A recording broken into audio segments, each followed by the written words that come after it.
Good morning, and thank you so much for being part of this show, which is Good Morning Uganda Extra. We begin our day at exactly 6:30, so make it a day to start your day with us in Good Morning Uganda.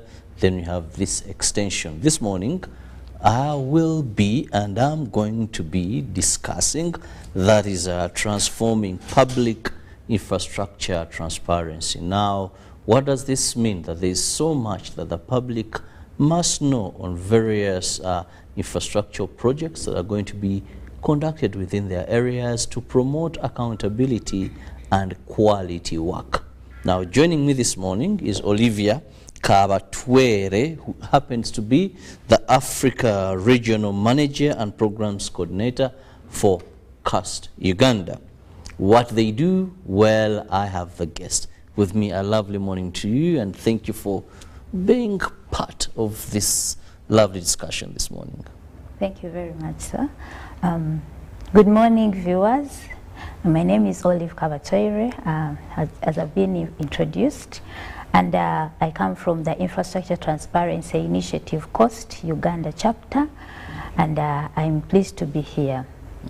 The Infrastructure Transparency Initiative is a global initiative that works together with government, private sector and civil society to enhance value for money, transparency, accountability and citizen participation in the delivery of public infrastructure projects.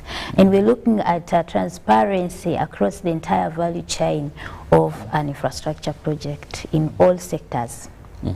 Now, when we talk about that recently, that was yesterday, you launched, that is the infrastructure data analytical dashboard, but at the same time, you also had a report regarding this.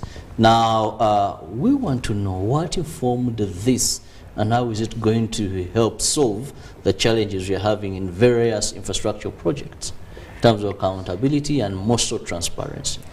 Thank you very much, Mr. Chiraba. Over the years, we've been here now for 10 years, but the actual implementation of the cost approach in Uganda has happened for 7 years. And one of the challenges we've had in the last 7 years has been the low levels of disclosure of infrastructure data.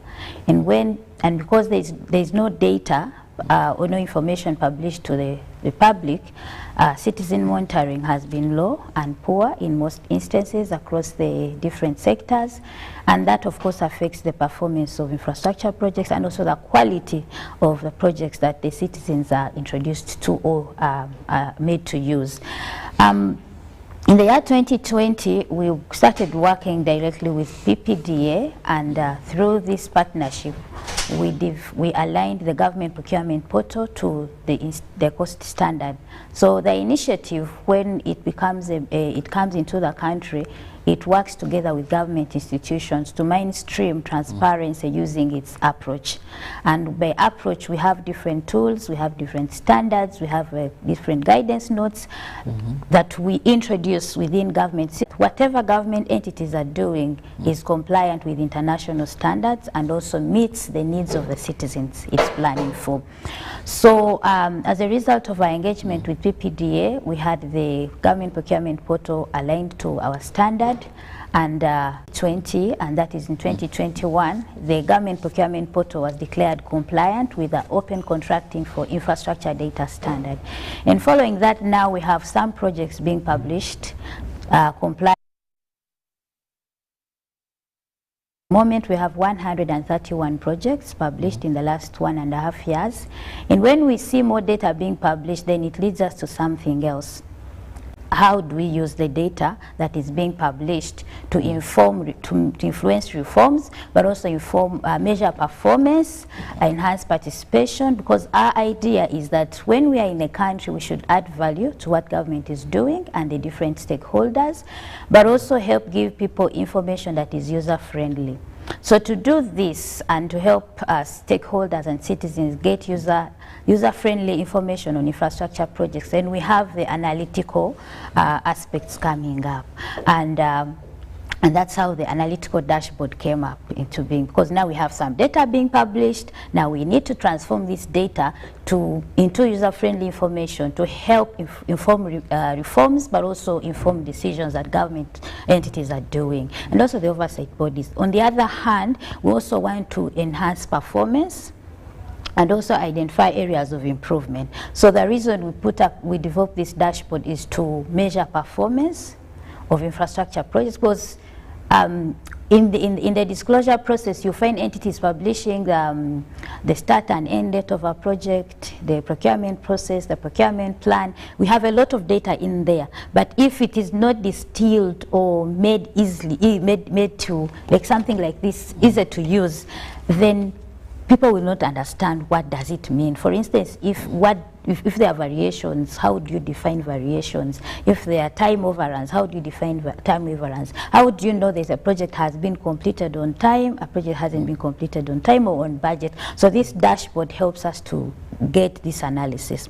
And we use different indicators. We look at time overruns, we look at delays, runs, we're looking at market analysis and different other indicators that you'll see on the dashboard. Now, what were your findings of the analytical report? From the analytical report, of course, still there is low disclosure, sufficient, and it's a bit still complex to mine, to understand, even when we're doing the analysis. So when you run a query, you don't get what you expected to get. For instance, the data that the data that's so far published on the 131 projects reveals that there has been an improvement on local content, that around 94% of the businesses, the contracts have gone to local farms. But ideally, I don't think this is true, because it only says Ugandan farms, but does not go ahead to disaggregate how many of these farms are local owned by Ugandans, and how many of these farms are owned by people who are not Ugandans but have domesticated or registered their companies in Uganda. So we need that clarified, and then we also need that data to be specific and say how much of the value of the contracts have the local farms won, and how much of the value of the contracts have the foreign farms but domesticated in Uganda won. So we found that 515 companies that have been engaged in the last 3 years are from Uganda, 22 are from China. But the data does not go ahead to explain how much have these two won in details. There is no data on spend analysis. There is no data on special interest groups. We need to know how many of the contracts that have been published or signed were given to women-led or women-owned businesses, how many were given to people with disabilities, how many were given to the young people, the youth, because the PPDA Act was amended to integrate issues of inclusion and issues of inclusion, but we're not seeing this in the data that is being published. The other finding was open domestic bidding. The use of competitive methods is still very low, and because of this we are seeing a low number of bids per tender. The analysis revealed that we have in the last 3 years, the number of bids per tender across all the procurement methods used has been at 1.38%. And yet the law says there should be 3 bids per tender for every procurement. And that is another issue. Then the other challenge, we need to know the location of the projects. If I am having a project in Bunyangabu in Chibito, sub-county of Chibito town, I need to know where exactly is this project. Is it up there in the mountains? Is it down in the valleys? Where the actual coordinates of these projects? So that if someone is in Kampala here in the office of the Prime Minister and is monitoring or is required to produce a quick report, they can quickly go to the map and see status and progress of that particular report and where it is. And if I need to go and monitor, like a civil society or a journalist, I go to the actual coordinates and find the project. And this will also help us to fight ghost projects. You know, if there's no location, it's easy to, you don't know whether the project actually exists. So, and it's on that ground that we're calling upon government to collect data on the actual coordinates or location of the projects. Okay, now one question that also comes to my mind. You're focusing on transforming public infrastructure transparency. Now, these coordinates, this information is very important to the elite. You, me, those in ministry. But these projects, for example, a road, much as they may benefit, but if you are going to construct a road in Chiegekwa, a road in Mitukula, this is more to the locals. Now, how does any of these empower the local community?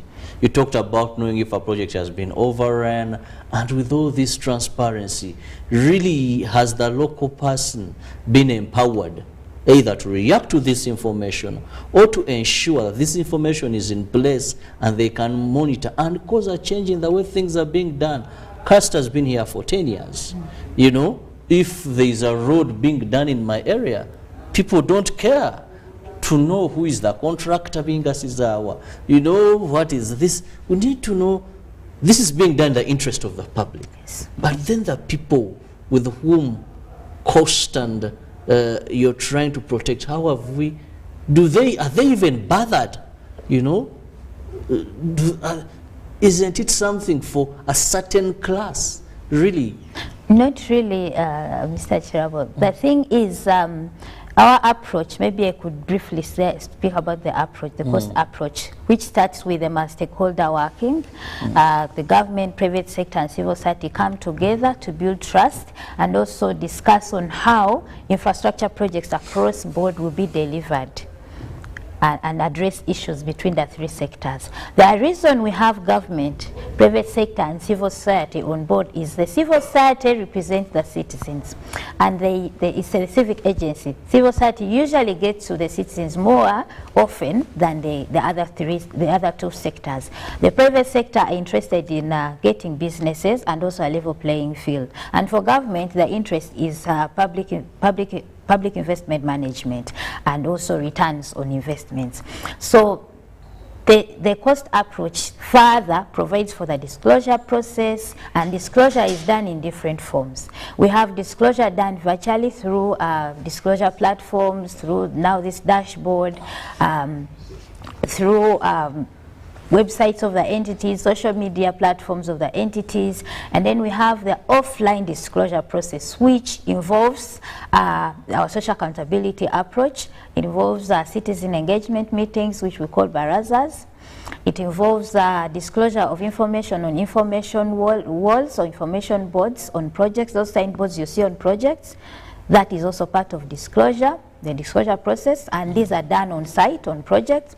And through those barazas, for example, entities are required to share information about projects right from the onset. The challenge is that these kind of barazas are held occasionally, and this is why we call upon because I was about to ask you that I've seen a number of roads constructed in my area. I don't remember even anyone moving through the megaphone telling us there is going to be a baraza. I just remember one time we woke up and someone told us, well, you're passing a road through, but about all your neighbors have agreed to lose a certain piece of land so that we can have the road. So if you don't, you'll be derailing or denying the bit of such a good project. And I had no alternative, as if 3, 4 all neighbors have agreed. Who am I? So how big is the portion? Then only later we hear that, but you see, you people here were compensated. Don't say, but no. We voluntarily gave this piece to have the road go through, you know. But now when we hear, so such are the reasons that I was asking with these, the barazas I've never seen regarding of such, in regards to these projects, maybe. Yeah, there are places where they have been, and they have been very effective. But the challenge is I think why I credit you is that increasingly now I see these billboards that have the contractor, the client, name of the project, start and end date. We expect to find that also. We also expect to find the cost. Yes, all that has to be there. What they do very well is they will put the design, some graphic design of what's going to be our road or what. Artistic impression. Then they will put for you the contractor, the client, the government of Uganda, the consultant and what. When you wait for period, I've never seen that. When you wait for how much, that has also never. But when I read a number of reports, it is part of what should be included in the disclosure process. Yeah, and that's a compliance issue, and that's where we call upon the entities to supervise the contractors and the consultants, because this is a responsibility of the consultant to share information. And I'm sure all projects are supposed to have what we call sociologists. So these sociologists are the ones responsible for information sharing and citizen engagement. So if the entity does not supervise this consultant, they will not comply. And then we still call upon OPM because the Baraza approach falls under the Office of the Prime Minister to make the Barazas on infrastructure projects mandatory in the contracts and ensure that the entities comply in supervising these consultants to do consulting engineers or project consultants to do these Barazas from time to time to address the issues that we keep getting, issues to do with citizen challenges and requests for information. We've seen this approach work in many areas. In Kampala here itself, KCCA now does the information hubs on projects. So when you go to a project that's being implemented by KCCA, you will find an information hub. And this has resulted from my engagements with them. Have places where citizens can come to get information from on the project. Or publish information on the site, prevention of HIV/AIDS, health and safety, that kind of bit information. We have seen in Wakiso where we've worked, and Wakiso was a bit rigid at the start, but we've seen them implement barazas on projects, and they have ended up securing land without compensation for to widen their roads, and people have broken down their buildings, their fences to give land for road construction. Because they have appreciated that this infrastructure project is coming for me, I am the beneficiary, government has done their work, I need to monitor, I need to ensure that I get better value. So it's all about giving the citizens the mandate. And yes, the Constitution gives us the mandate to monitor government programs. But if they're not given the space, the mandate, encourage, people have lost faith, people are stressed, people are going through a lot of things. But you need to, it's a process of mentorship with the citizens, taking them through why should you monitor a government project, why should you be involved. So it's a whole lot of process. But the citizen will not be engaged if they don't have information. And that's how our work comes into handy, because infrastructure data, say procurement data itself, is very complex. And personally, I remember before joining COST, I didn't know what a shoulder meant on a project. So I imagine my grandmother would not know that, or even my uncle, my cousin would not know that if they are not introduced into the sector. So our work now comes to help through simplifying the complex information into user-friendly information so that citizens are able to use it and engage with it and also monitor. So this dashboard that we have launched that you can access through our platform will help you get information that has been simplified to your understanding. And maybe along the way, when resources allow, we will try to translate this information also in other languages, major languages in the country, so that people understand. Well, I'll be going for a short break. When I return, we'll still be looking at that is transforming public infrastructure transparency in Uganda. I'm still with my guest, that is Oliver Kabatwere, who comes from COST, Uganda.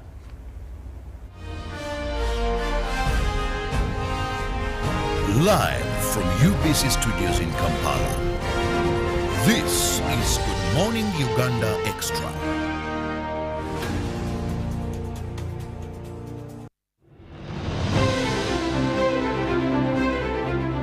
And in talking news, MTN has improved on their data voice bundles. You can now call across all networks for the same price. We've talked to several eyewitnesses on the ground, and this is what one of them had to say.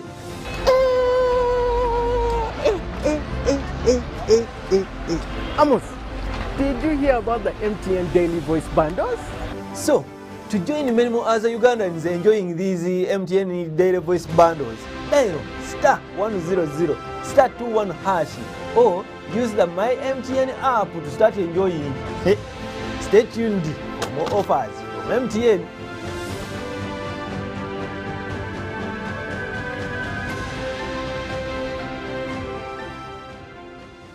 My name is Abel Bakunda, Deputy RDC Kario District.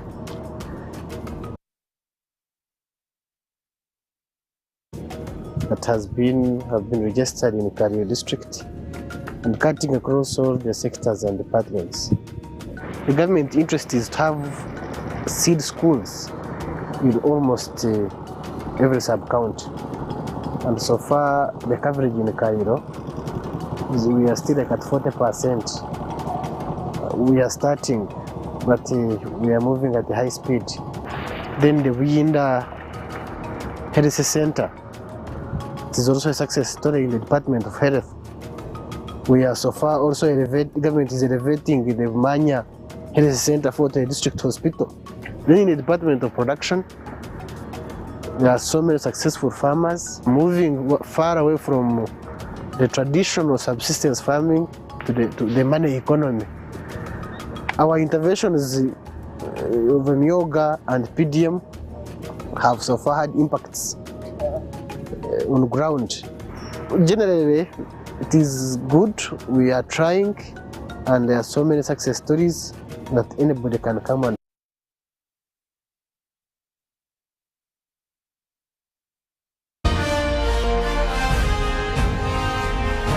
Live from UBC Studios in Kampala, this is Good Morning Uganda Extra.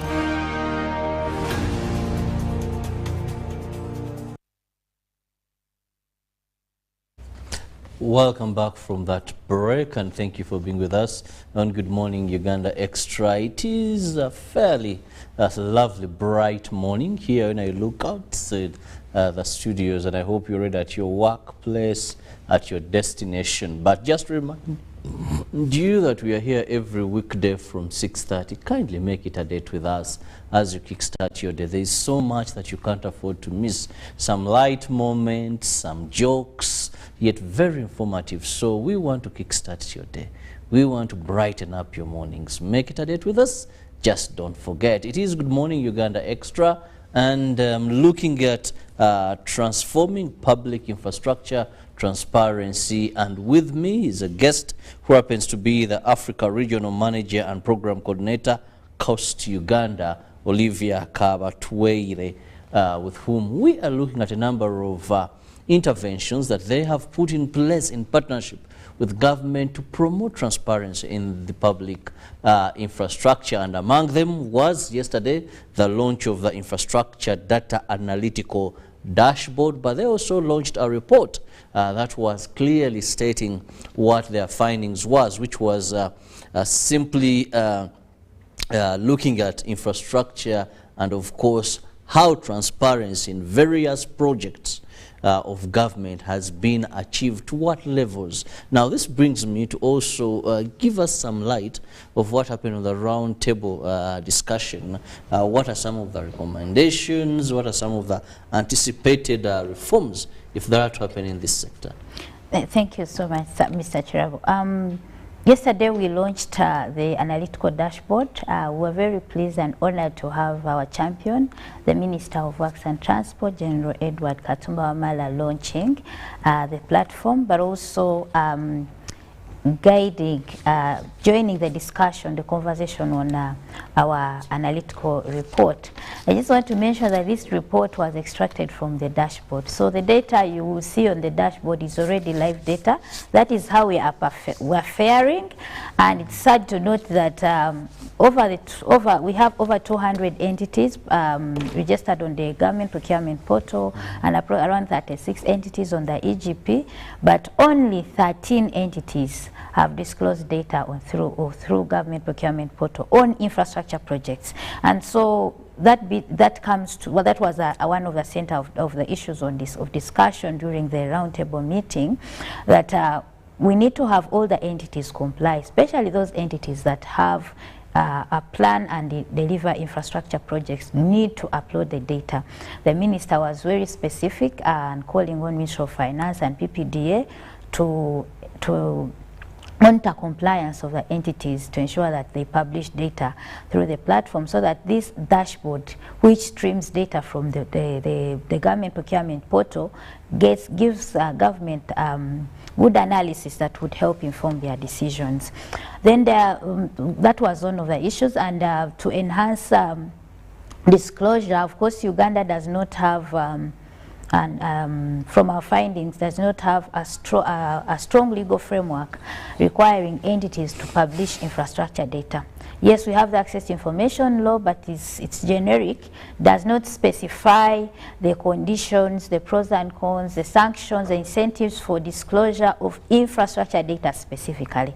And so one of the resolutions from the dialogue, the roundtable meeting yesterday, was a move by, we had some members of parliament, it was a move to put in place a legal reform on disclosure of infrastructure data. So there are going to be sanctions if entities do not publish data. But there will also be incentives for disclosure. We know there are challenges in the infrastructure, in infrastructure and capacity issues within the entities. Some entities do not have computers, especially the local governments. Access to internet is another challenge. But then government will have to put measures to ensure that the entities, the officials within the entities mandated to publish infrastructure data do get what they need to meet their obligations. So the other resolution that we had was the cost standard is not yet integrated in the electronic government procurement portal. So there was a resolution that Ministry of Finance together with PPDA fast-track integration of this standard into the procurement, the EGP, because we have now high-spend entities publishing data through the EGP, the KCCA, we have UNRWA, we have NSSF. Those are some of the high-spend entities publishing data through the EGP. So it would be good to have their data also mainstreamed and analyzed in the government, in the dashboard. The minister is very, very pertinent about and very specific about the dashboard, we are pleased that he took initiative to he has taken initiative to champion this dashboard usage as well, and also he also committed to introduce it to cabinet as a strong tool that will help all of us to monitor performance of infrastructure projects. Those are some of the recommendations. There was also a recommendation on improving the role of PPDA in procurement planning to include analysis of estimated costs, because there were issues on variations, there were issues on market analysis, and we had a project that had 14% overruns on there was more money spent compared to the market analysis. They spent more money, and this was under UNRWA.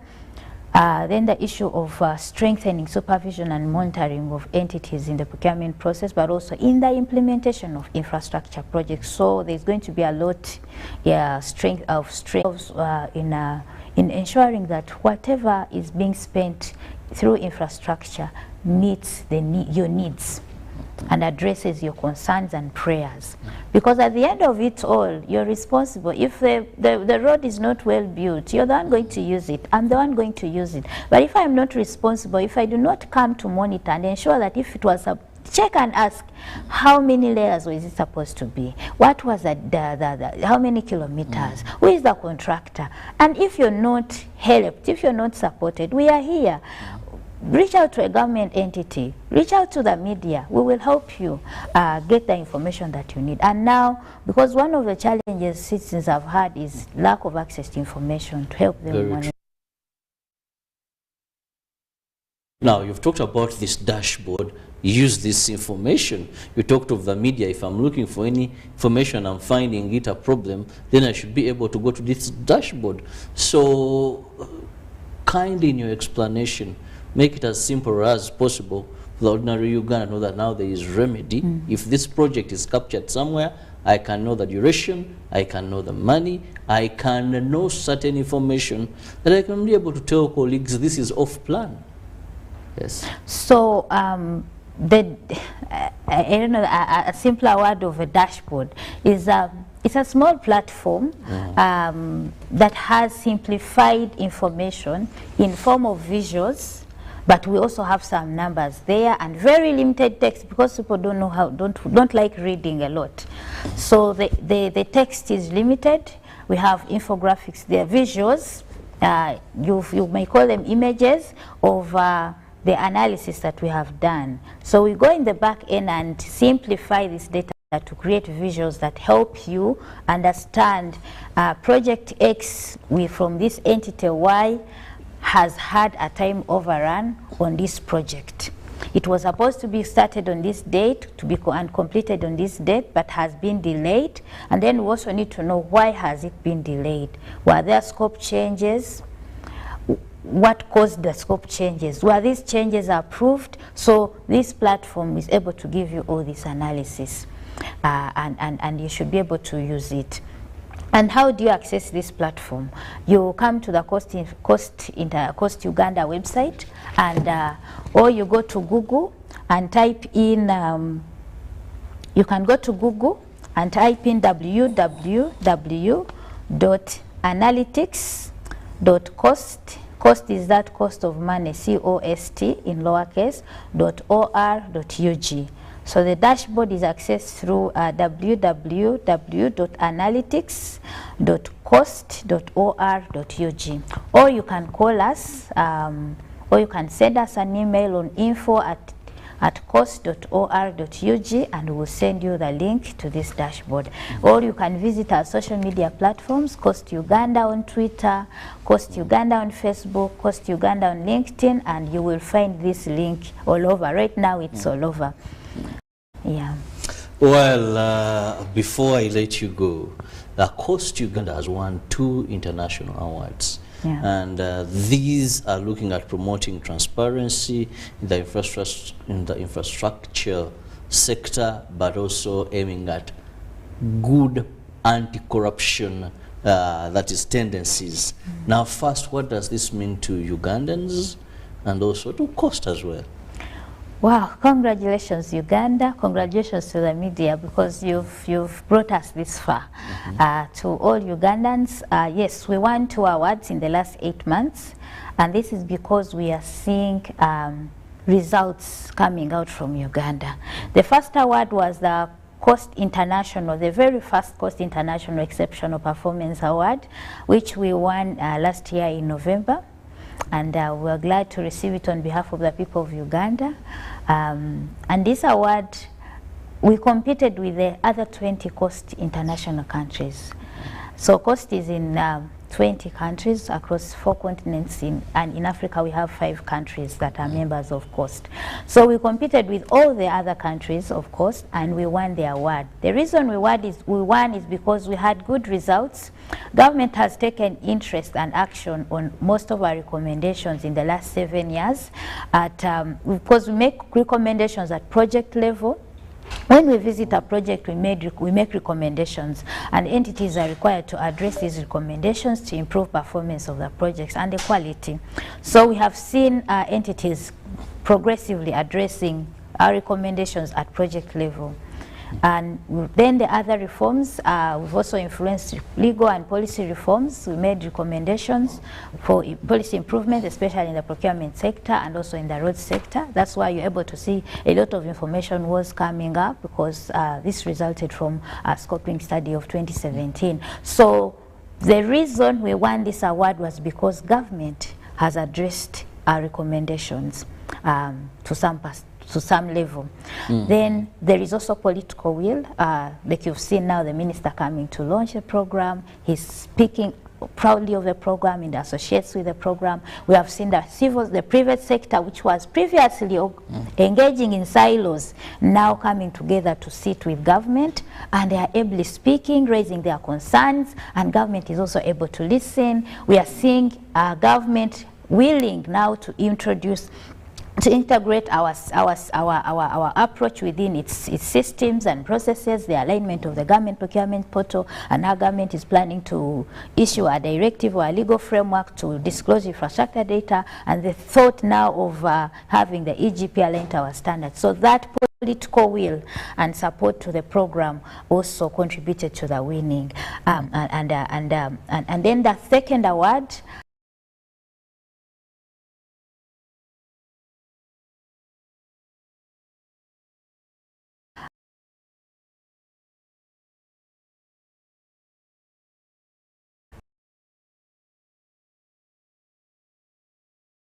is the Bessel Institute and collective action. It's a Bessel Institute of Good Governance collective action, one with over 30 initiatives in sub-Saharan Africa, and we won with and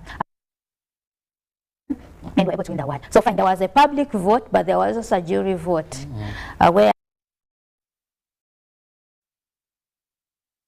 we made a submission for this award, and they looked at the results we've had, how we've been able to create a platform for government and civil sector and private sector to engage in the sector, and because there is these engagements, there is information flowing, and people are freely talking about the sector issues.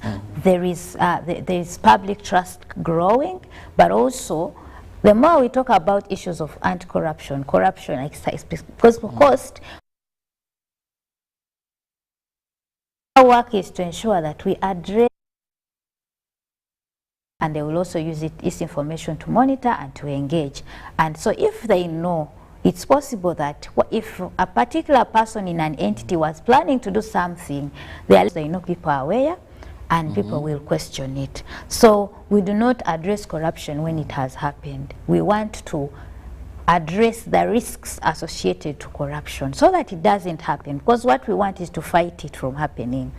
So let's for us Ugandans, you voted, thank you for voting, and yes, here we have the award, and yesterday the minister received the awards, and one of the awards, the other one has been shipped, it will be here soon, and for this it means that we have been challenged. We have been challenged to keep the standard. Are we going to get the same awards next year? Because these are annual awards. And for us to keep winning, it means that we have been challenged to fight corruption in public infrastructure delivery processes, right from the onset of a project until the project until completion and maintenance. So it's everyone's responsibility to ensure that we keep to the standard that we have brought ourselves as a country to. We keep to the standard, and let's continue working to seeing better value infrastructure. With this, we'll keep winning many awards, and you never know, the awards might come with huge packages from donors to the country if we keep winning this. Yes, it gives a good reputation to the country. It shows that the country has systems, processes, and capacities to deliver good infrastructure projects. It's worth giving money. So when you have these checks and balances, and the existence of cost as well here is a big credit to government of Uganda, especially with the donors. They know that much as we're giving them our money, there is an eye, someone looking, following the money. And for cost, we do not work alone. That is why we need the citizens. That's why we need you, the public. Our role is to give you the information, simplified information, and then you use it to follow your money in the sector. Well, thank you so much, Olivia Kaba Twere, who is the Africa Regional Manager and Program Coordinator for Cost Uganda. Well, this information is out there for you, dear members of the public. Please, let's take concern regarding this information. Let's use it to promote transparency, to promote reforms and accountability in public infrastructure. Have a lovely day. See you tomorrow. Good morning. Live from UBC Studios in Kampala, this is Good Morning Uganda Extra.